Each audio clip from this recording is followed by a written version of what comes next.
GMNA uses artificial intelligence for generated speech, visuals, and production. AI-generated content may contain errors. Please verify important information before making decisions or taking action. Good night, Montreal. Today, the owner of the Montreal Film Lab announced that the facility will cease operations, marking the end of one of the few North American laboratories capable of developing film for professional productions. The decision follows a reported decline in investment for Quebec's audiovisual sector, which the owner says has made the business model unsustainable. Local filmmakers who have relied on the lab's services expressed concern that the closure could limit access to traditional film processing in the province. The lab, located in the heart of the city's creative district, has served independent and commercial crews for over a decade.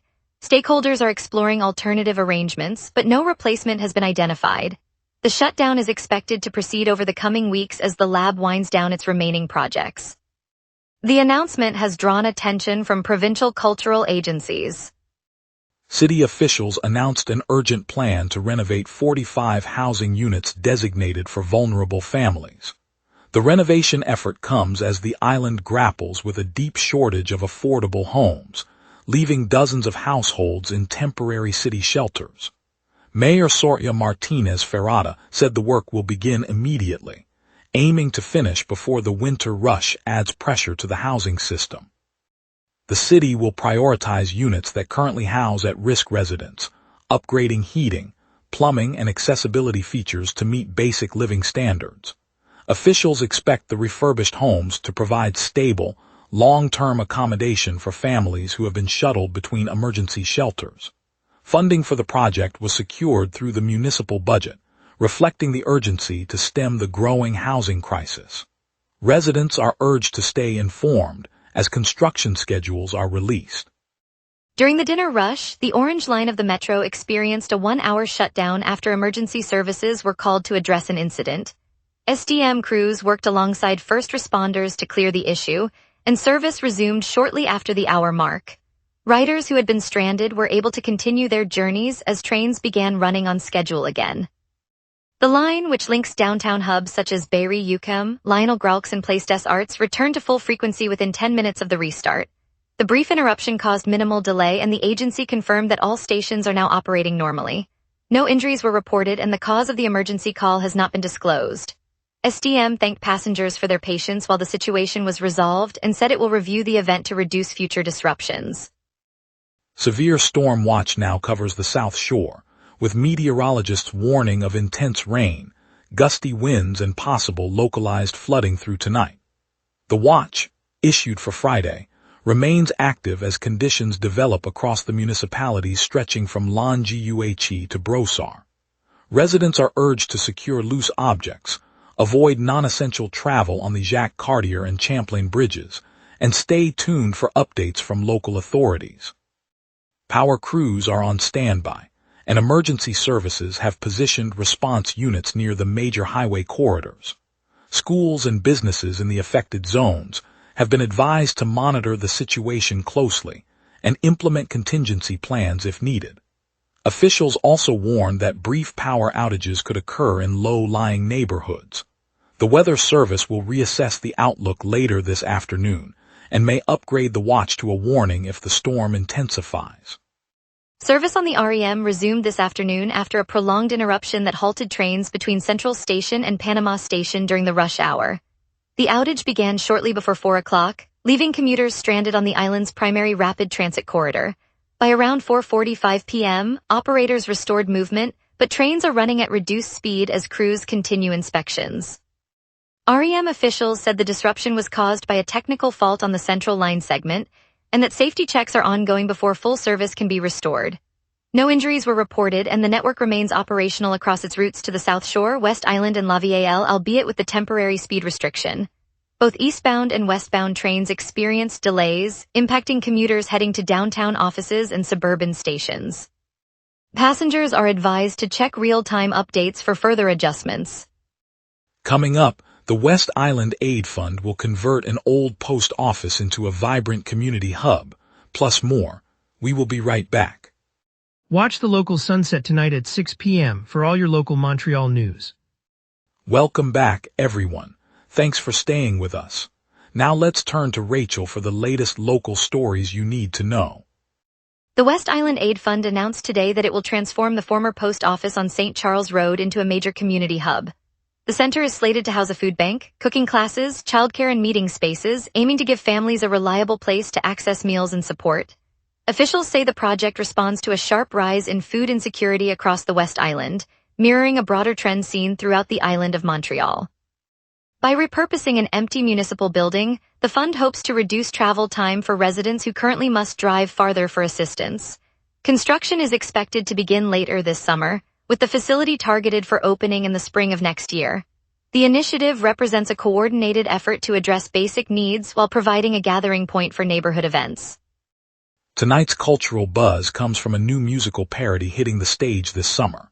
Heated Rivalry, the unauthorized musical parody, launches its limited run in Toronto on July 9th, with a stop planned right here in Montreal. The show riffs on a beloved Canadian television series and already proved popular during an off-Broadway stint. Organizers say the Toronto opening will keep the momentum rolling and pave the way for a full-scale Canadian production later this year. Montreal audiences can expect the same tongue-in-cheek humor and catchy numbers that earned the show rave reviews north of the border. The Montreal date is set for the historic St. Lawrence Hall, a venue known for lively productions, and includes surprise cameo spots for local comedians. Tickets will go on sale next week, offering locals a chance to catch the comedy before it tours further across the country.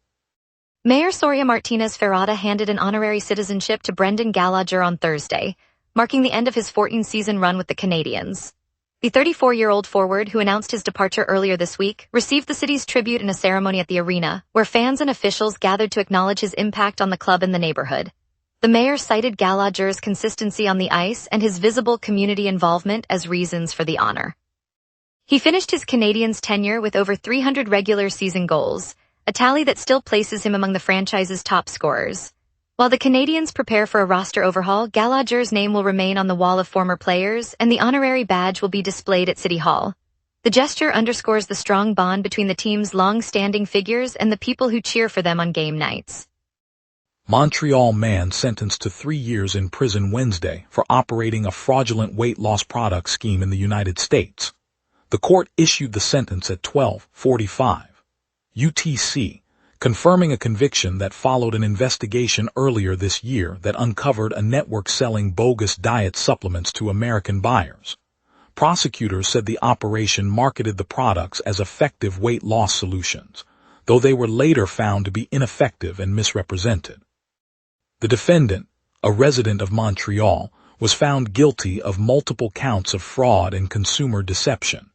The 3-year term reflects the seriousness of the cross-border scheme, which authorities say cost U.S. shoppers thousands of dollars.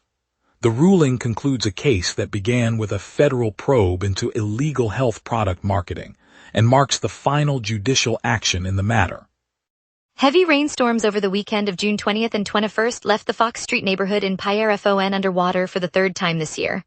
Streets were awash with soaked furniture, cardboard boxes, and other personal items, forcing residents to wade through ankle-deep water to retrieve what they could. By Monday, volunteers and homeowners were out with shovels, mops, and sandbags, clearing debris and moving belongings to higher ground. Municipal crews arrived later in the day to pump out stagnant water and assess damage to foundations and electrical systems. The latest inundation follows 2 earlier floods in the Pierrefonds-Roxborough district, underscoring a pattern that has disrupted routine commutes, school attendance, and local businesses. Officials warned that similar storms could recur, urging people to keep emergency kits ready while repairs continue. Now, let's turn to our weather team for a quick look at tonight's conditions across the island. A powerful western jet is capping tonight, sealing dry air while the high pressure builds toward tomorrow.